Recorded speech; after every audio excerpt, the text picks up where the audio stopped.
Cool. So thanks everyone for coming today. We're gonna talk about observing Elixir microservices. So we do have quite a lot to. We do have quite a lot to cover. We'll have some time for questions at the end. So first, what is Brex? So raise your hand if you're from San Francisco. All right. So we have quite a few people who are probably familiar with these, or maybe that one, that one, or like maybe that one. So, but there's also this one, this one. It's probably just like a billboard ad agency. And so Brex goal is to rebuild back business-to-business financial products. So we want to become the financial operating system of companies. We started with the corporate credit card for startups, now extended to e-commerce and life sciences verticals, and we also offer a cash product. We're now distributed in 4 offices. Just remember, Brex is only 3 years old. So we're in New York, where Vamsi and I are based, San Francisco, the main headquarters, Vancouver, where we have also like engineering team, and Salt Lake City. So we have over 10 engineering teams now. 90% of our backend code base is in the Elixir. The remaining is using Node.js or Python for the data engineering services. And we have more than 30 microservices running on top of Kubernetes. So this is a lot for a young company, that's for sure. But Brex did a lot of things, and we decided a lot of things looking ahead of time. So like where Brex would be in 5 years from now, and build that infrastructure. So some of the reasons why we decided to use microservices, the usual, it enables services to be developed, deployed, and scaled independently, which is even better when you start distributing offices and having different teams in different offices with different time zones. We also have a platform approach to building our systems, meaning that we extract core pieces of business logic that is product agnostic, language, regulation, or country agnostic, and that can be reused to build new product or features. So I take an example here to clarify of the onboarding service, the onboarding flow. So that's the application flow that users go through, customers go through to sign up to either cash or card. And so we extracted the common pieces of logic in an UI engine and a service that the card onboarding flow can use and the cash onboarding flow can use. Finally, it's microservices that are great to isolate products. Card and cash have very different regulatory requirements. So being able to cleanly separate them has a ton of advantage. That's just a summary of what I was just saying. As for our communication infrastructure, we leverage gRPC for synchronous RPC calls between our services. So we're not using any OTP primitives, because the goal was to be able to express all services contracts in a language that's not tied to Elixir. So protobuf for here, and Python services will express their contract in protobuf. We're actually using the gRPC Elixir library built by someone working at Tubi. Tubi was here too. I mean, he's not here, Tony's not here, but Tubi is here. Great library. And we also built an events infrastructure on top of Kafka for all asynchronous communication. We also express all of our messages as protobuf messages for the event infrastructure. So all inter-service communication is protobuf. Here, I'll give it to Vamsi now. Great, so let's talk a little bit about observability, why we care about it, and why not just traditional monitoring. So to answer that, let's first look into what traditional monitoring is. So it's often associated with large monolithic services, as you can see over here, where the UI, the business logic, and the data access layer are all sort of tightly coupled together. And the flows where developers are writing their code, testing it, and then there's a separate team, like an ops team or SRE team that's monitoring that code. There's some limitations to this approach. Basically, it's mostly focused on like very known failures. And as I was kind of describing, these microservices are, the microservices built by developers, and then it's sort of tested and monitored externally, so it's sort of designed historically designed, not designed for distributed systems. And last but not least, it's, rhymes with boring. So let's see if we can do something better. Observability, for us, how we define it, is it's a measure of how well internal states of a system can be inferred from the knowledge of its external outputs. So it's a handful of stuff here. So let's kind of dig in, see what the objectives here are. Basically, we want to understand new and unpredicted failures. And rather than sort of doing after-the-fact design, we want to design observable service from the start. And we want to tailor it to a cloud-native approach. What do I mean by that? Basically, the world we live in today, there's a lot of you guys are familiar, we provision and deploy containers. These are dynamically orchestrated, and they're often microservice oriented. So we want to make sure that we have a way to observe these services that are sort of disposable, that keep going up and down, like these pods and containers that are taken up and down. And we still want to have a way to actually monitor them. Sounds a lot better. Let's see how this works in practice. So this is, I'm going to present a use case at Brex. It's our authorization flow. This is how we basically, when someone swipes a credit card, it's to determine whether we'd accept that or reject it. The flow is as follows. So MasterCard sends us a card swipe request, an authorization request. It goes to the processor and then to the ELB. From there, we have a bunch of TCP connections. The connection handler is basically receiving this incoming request. It's essentially a supervisor of connections. And from there, gRPC request made to our authorization server, which returns true or false, whether it should be authorized or not. And as a side effect, we use our Kafka eventing system to sort of do these asynchronous tasks, such as sending a notification, a text message through a notification service, and generating statements through the statement service. So as you can see, it's a sort of a complicated system, distributed system, and has different, both like synchronous and asynchronous communication. So let's sort of look into the kind of questions that we can ask about such a system. The first one, so MasterCard tells us that some of the requests are timing out. They're taking longer than 2 seconds. And as I kind of described, there's a lot of services along this flow. So we want to identify which one actually is causing the problem, which one is the bottleneck. The solution here was basically distributed tracing. You guys are mostly probably familiar with it, but the idea is there's a trace with multiple spans that cover different resources and services. As you can see, even like our network DB, our customer DB, et cetera, are represented in this. In terms of implementation in Elixir, we use the spandex library, which basically provides a tracer API for Elixir with pluggable backends. I'll get a little more into this, but the idea is we use a Datadog backend to kind of shuttle this trace information to Datadog. And a second aspect is we have an interceptor pattern to serialize and deserialize tracing context as part of the gRPC headers as we're making synchronous requests. I'll go into both of these in the next few slides. So first, the spandex library. What are the main components of this? Basically, so for spandex, you sort of have to specify this behavior, this strategy of how to store all this tracing information. The default is a process dictionary. And we actually changed the default to Brex context, which I'll talk about in an upcoming slide. And then their second component is the spandex backend, which is basically just collecting all these traces and shuttling it to our Datadog agent. Cool. So now that we have sort of that overview, let's look at a concrete example of how this would work. Basically, on the wherever your code, you want to start a trace. You see tracer.startTrace associated with the network service. And basically, the process dictionary keeps getting updated. The content is not really important, but you can just see that you start a trace, and then you start a span, and then you finish the span.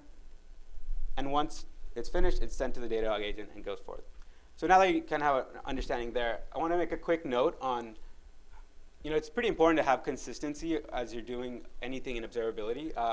What I described before about the network service, a lot of our developers were choosing sort of arbitrary names, such as network-server or network_server. So we needed a consistent story around these services. The way we did it was basically in our KDS configuration, we set this trace service environment variable, which we then use in our Elixir services. And this allows us, in that dashboard in the bottom, to have a consistent network dashboard for the traces. Cool. And then the second point I wanted talk about was the interceptor pattern. So as this diagram sort of illustrates, basically the request goes through the client interceptor. The client interceptor sort of intercepts and adds the tracing context to the header, and the header is propagated, and then at the server side, there's another interceptor that retrieves it, and at that point, the tracing context is recovered on the other side. So what this does is basically, as we make synchronous requests over gRPC to different services, the tracing context is sort of propagated across. That was great, but we still had some problems. We started noticing that some of our traces were losing spans. And after some debugging, we figured out that these spans were basically being lost when operations were being executed in a new spawn process. So basically, like the tracing context was not being propagated when you spawned a process. And this makes sense because the default strategy is a process dictionary, and that's tied specifically to a single process. So therefore, it wasn't getting propagated. How do we fix this? A custom Brex context library by Lizzie, actually, who's going to be doing a talk later today. It's like a caller-aware context. And what I mean by this is if it's not initial, so when Brex context is initialized, it basically can look up its chain of callers if it can't find it in its own process dictionary and bring down that tracing context there. That was a lot to sort of understand, so I'll go through a concrete example of how Brex context works. The idea is basically it's still a process dictionary. It's just that the twist here is basically that it can walk up its callers to get any information from processes that have spawned a subprocess. So let's go through an example. So say we have a child process 456 and its parent 123, and so notice that the parent process actually has Brex context in its process dictionary, but then the child obviously doesn't. So let's say the child is trying to get the trace ID. It's going to look at its process dictionary, not find it, and then it's going to fetch the callers, get the context from the callers, from the parent, and populate it in its process dictionary in the child. So we fixed that bottleneck. That was only one of the problems we faced.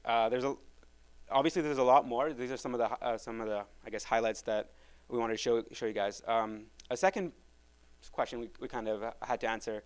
So just for some background, when customers swipe and they're supposed to get a text after a successful transaction, and some customers started messaging they weren't receiving these transactions. And similarly, around that time, we started noticing that a lot of services would crash for different reasons. So we actually wanted to answer the question of how do we ensure the appropriate team is notified when something like this happens? And for us, the solution was to basically, first at least, alert on all exceptions and errors. So we rolled out Sentry, which is sort of this error tracking service or platform. It was super easy. We added it as a backend to Logger, and so things were supposed to work, right? We had all our monitoring done. Everything was good. But what happened was we were left with Sentry errors for some Erlang gen server errors, some Ecto errors, some gRPC errors. Basically, developers were left with alert fatigue and false positives. And what makes it worse is that Erlang has a philosophy of let it crash. So some of these exceptions are actually meant to crash, and the supervisor should be able to recover them. Just to make this point more clear, say you have an application with some core logic, and the application also starts a supervisor with 2 gen servers that it's looking over. If a gen server shuts down, the supervisor is going to bring it back up, and that doesn't necessarily mean there was any user visible impact. Things were still working, so we actually kind of want to identify exactly the issues that are causing user visible impact. So I guess the solution here is, rather than alerting on the causes, which is what I was showing you guys, let's see if we can alert on things that are actually causing user visible impact. And regarding how to track this, Thomas is going to actually talk a little bit more about SLIs. Thank you, Vamsi. So to properly track user visible impact, I'd like to introduce the concept of SLI, SLOs, SLAs. So SLIs, if we look at the SRE Bible, the Go SRE Handbook, it is a carefully defined quantitative measure of some aspect of the level of service that is provided, which is pretty clear. So it's technically some sort of represented as a gauge, some sort of measure. SLO is a reasonable percentage of your SLI, which looking back at the gauge is a threshold, a specific value on that gauge. finally, an SLA, service level agreement, is a contract between a service provider and a user. If you don't respect that threshold, you need to pay or something bad happen. So I'm sure now, like based on this definition, everything makes a lot of sense. So I think that gets better to look at some examples to understand how this works. So usually service level indicators would be one of those: request latency, system throughput, error rate, or availability. So I think the first three ones kind of make sense. The last one is slightly more interesting because what does availability mean for a service? So if you're using Kubernetes and leveraging the readiness endpoint, which you should, well, you know that you would expose a ready endpoint that returns 200 when your service is up, and that Kubernetes should start routing the traffic to that service. So this could be the definition of a service availability, right? However, the service could be up, but cannot connect to downstream services. So like in practice, your service is up from the Kubernetes perspective and from your definition of availability, but any incoming request just cannot be processed. The service could be up, but actually unreachable from any external clients. So all that to say that this service availability definition is not actually a good one from your client's perspective. So what is a good indicator? A good SLI measures user journey. It has to be something that the user perceives from your service availability. A user could be a person, another service, or a robot. So let's look at some examples to like kind of make it a little bit more concrete. So back to the use case that Vamsi was mentioning, we have 2 seconds to reply to an authorization request performed by the processor. So now like we're trying to find a definition of availability that's more tailored to the actual service we're looking at. So a good SLI would be that request to a service auth endpoint returns a valid response, approved or declined within 2 seconds. The auth endpoint is what we're exposing to the processor. So it's something that the client is actually requesting, not only our infrastructure. The valid response means that we have to return something that the client will understand and not some random blob. So it's a second piece of important information. And finally, within 2 seconds, we need to reply within those 2 seconds. Otherwise, the processor will just consider our request timeout and decline it. That's a better indicator for all our authorization processing. So now, how do we measure this indicator? So if we look back at the diagram from earlier, there's a bunch of services on the path of the authorization request. So should we measure the SLI at the entry point of the authorization server? That would make sense because that's the server that contains all the authorization logic, right? We could always like wrap into a try rescue the logic so we can measure the failures through. The problem is that if between the connection handler and the authorization server, there's some issues in connecting, the client, the user, the processor will not actually be able to authorize requests. So we could measure from here. Basically, so if the authorization server is down, we'll be able to track that. However, if there's a bug in the connection handler, we'll also miss it. And so we could measure it from here, where like if there's a bug in the connection handler, will be possible to catch it. However, if the connection handler itself is completely down, we'll not be able to capture that. So we can measure it from here, but then like, is it really like possible to measure it from the entrance of the ELB? So basically, kind of all options are valid and can be measured, and sometimes only a proxy is available. Like ideally, you'd like to measure from the processor perspective, but you just cannot. So you just have to pick one. One that's the best is the closest to the user experience. So in this case, the entry point of the connection handler. Yeah, so what I'm getting at is service level indicator is actually hard to both define and properly measure. So let's look at the second use case. The other one we were mentioning before. For a good user experience, users must receive the transaction text at most 5 minutes after the transaction took place. So what would be a good SLI? Would that one be good? User receives text within 5 minutes of an authorization request approved or declined. Does anyone have any issue with this one? No? Well, how would we measure that user receives the text, right? So like when you want to send a text to a user, you're going to perform a request to a vendor that's going to then perform a request to a carrier that's going to route the text. Like there's a lot of things that can happen. And you don't have a good way to actually measure the fact that the user received and opened the text in their phone, which is what you would like. So you just have to pick a more practical SLI in this case. The notification service successfully performs a request to the vendor to send a text within 5 minutes of an authorization request approved or declined.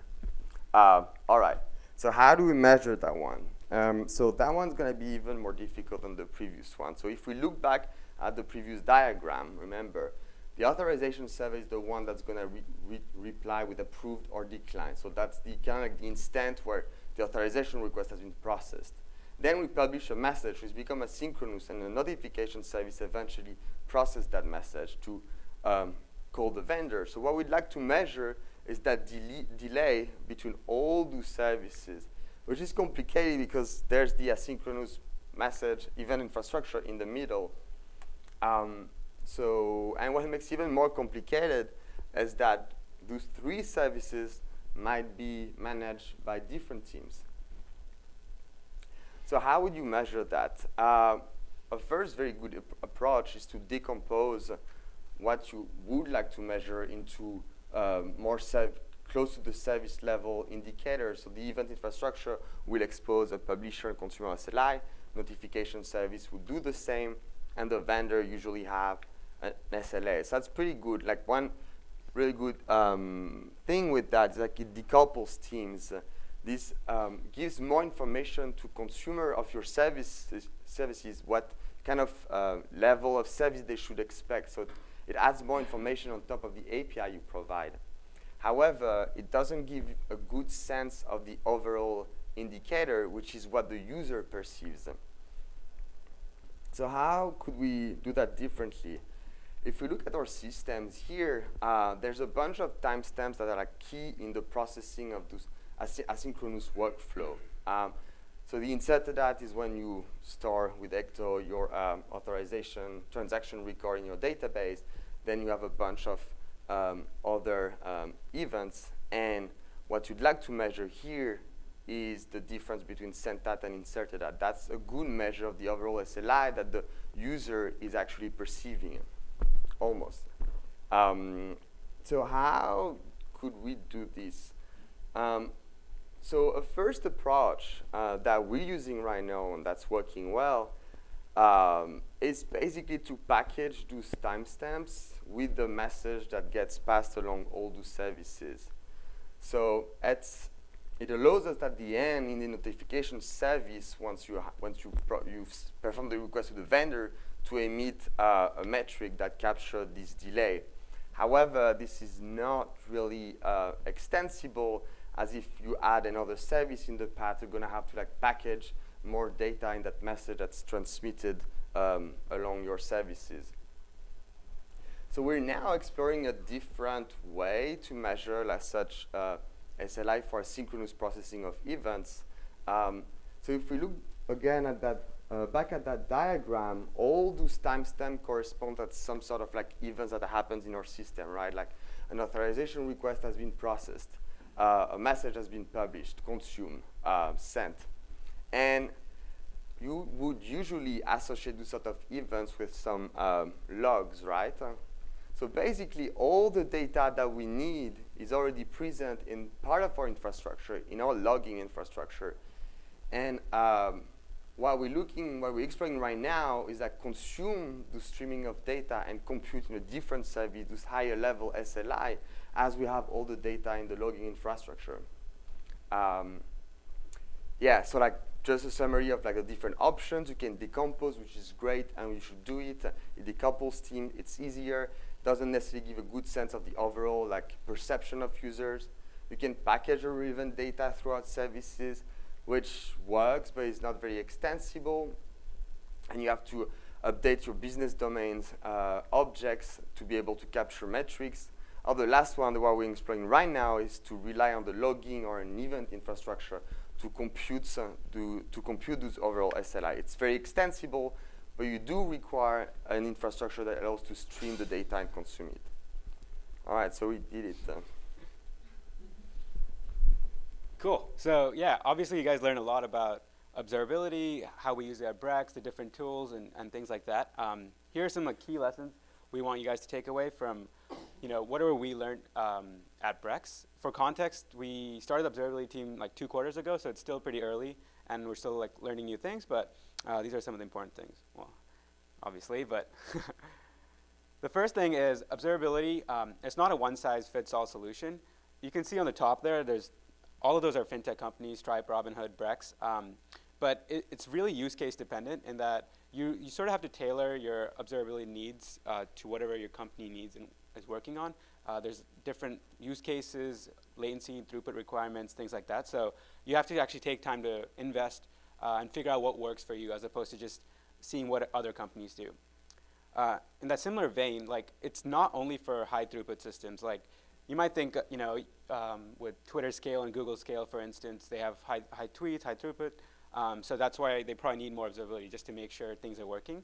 But for Brex, on the other hand, I think even though we are kind of working towards scale, right now it's a lot more concentration on correctness and making sure things are working. Obviously, it's a financial service / application, so we have to make sure everything's correct. And that's where we really focus on making sure like we can understand our systems, understand exactly how we're interacting with third parties, like as he was talking about with SMS, et cetera, and to make sure that we actually know what's going on with our systems. Third one, you guys are all software engineers, so we all write some code, we put some to-dos there, some bugs maybe, some Jiras, and then you never actually really get to it. It's like a lot of tech debt. And similarly, observability can become tech debt if you don't incorporate it into your engineering culture early. Specifically, like the observability team like shadowed our product engineers when we started the team for like the first 2 to 3 weeks, just to figure out how they were using the tools, what was working for them, what wasn't. Did they even know like the difference between metrics, tooling, logging, et cetera? And so once we actually started putting in the right practices, a lot of our job is actually education, making sure that engineers understand that it's actually an important flow. You have to develop, you have to test, as well as do the right things to make your services observable. And I think doing so now, people actually, the first thing they think about is like, can we actually know whether our system is working or not? So I think it's definitely been impactful for us to like start an observability team relatively early in a sort of startup's timeline. And the last one is it creates a shared mental model. So when you think about an application, this is kind of a difficult diagram, but the idea is like there's a lot of things going on with the storage and the services and everything that's happening. And there's also the human element to it at the top where people have different ways to sort of interpret what's going on, what the system is doing, et cetera. So the idea here is to create a common language, which we think observability is, and allows everyone to sort of talk the same language and understand the system in a similar way, so you know what's working and what's not. So yeah, those are some of our main points. Obviously, observability is really cool. I'm sure you guys are excited, so we'd love to take any more questions that you guys have. Thank you.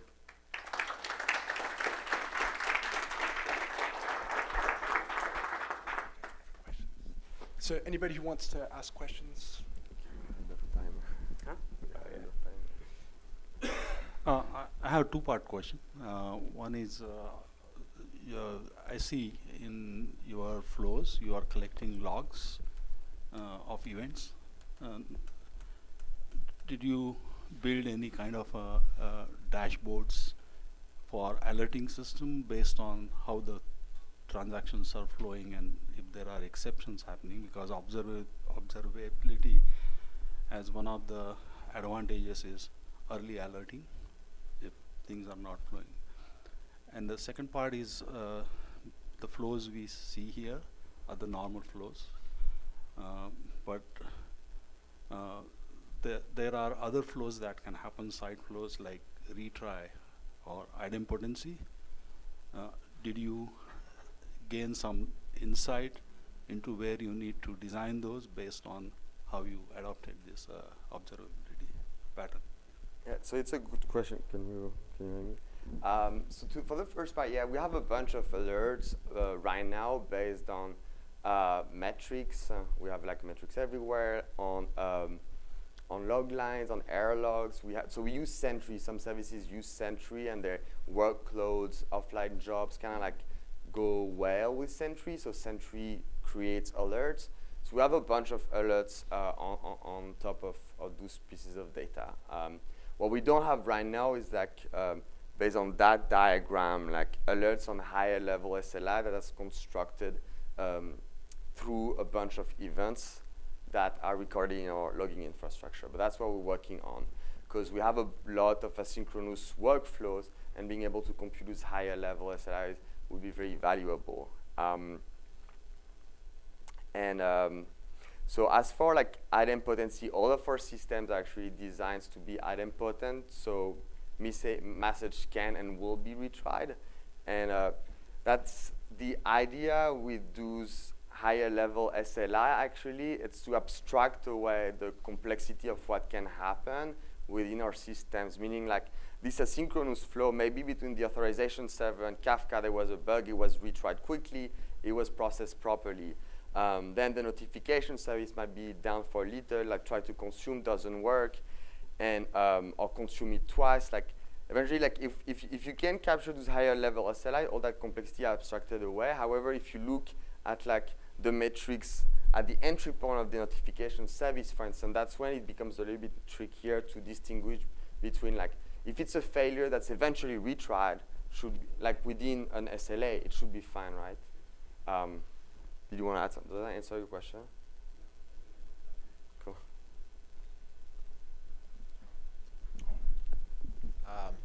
So one thing I occasionally see that I'm not excited about is negative times for my request because of differences in timings between servers. Are you guys ever worried about that once you start doing distributed timing?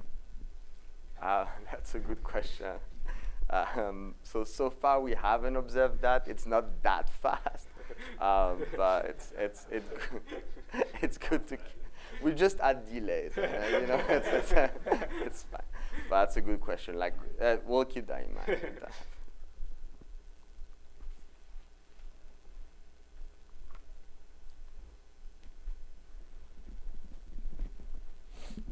So I'm still a team of just one, and like I occasionally am like, I don't understand observability, and this is the thing that I'm gonna have to deal with in the future, which is why I'm here. So my question for you guys is like, what sort of things triggered your decision to like create a team for observability and break that out into its own concern organizationally? Because I hope to be there in maybe like 2 or 3 years, right?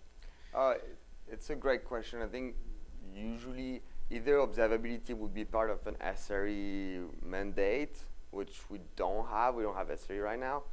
Or eventually, when the company grows large enough, it's extracted in their company.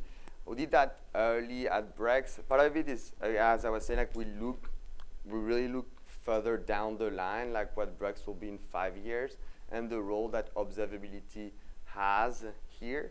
We have to be extremely, like, we have to know exactly what happens in our systems, and investing the time right now will pay off in 5 years. And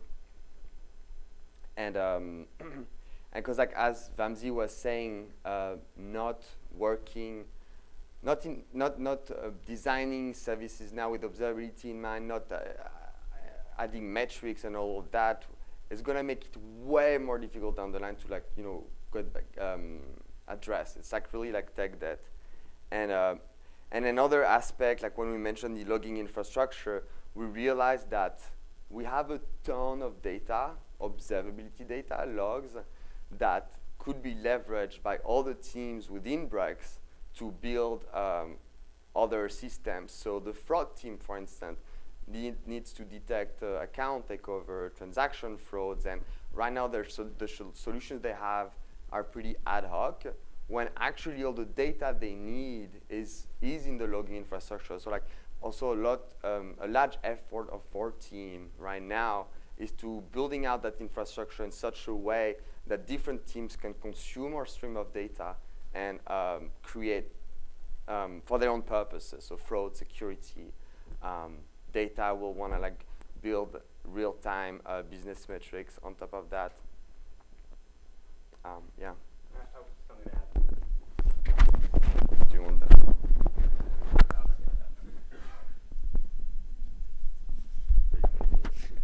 Cool. And another thing, I kind of mentioned the shadow sessions that we did.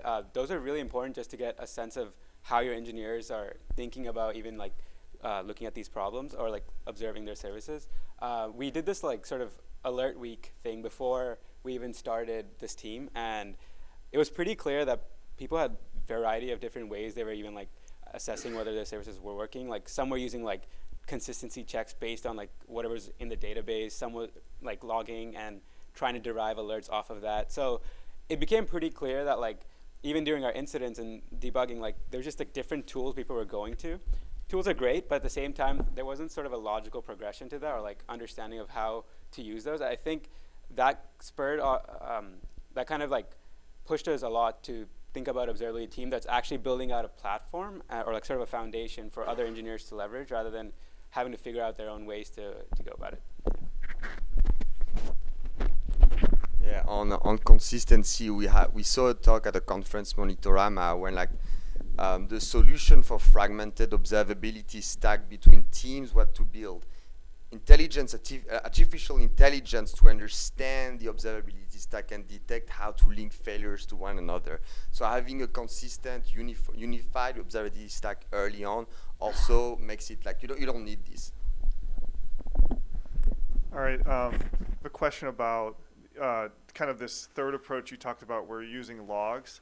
I'm just curious from a kind of a tooling perspective, is that something that you found you could do just using Datadog, or was there like application logic you had to hook into that in order to accomplish that? So that one we couldn't find with Datadog, so we're gonna build our own. Yeah. And release it open source, hopefully. yeah. Okay. Eventually, yeah. Anybody else? All right. Thank you, gentlemen. Thank you.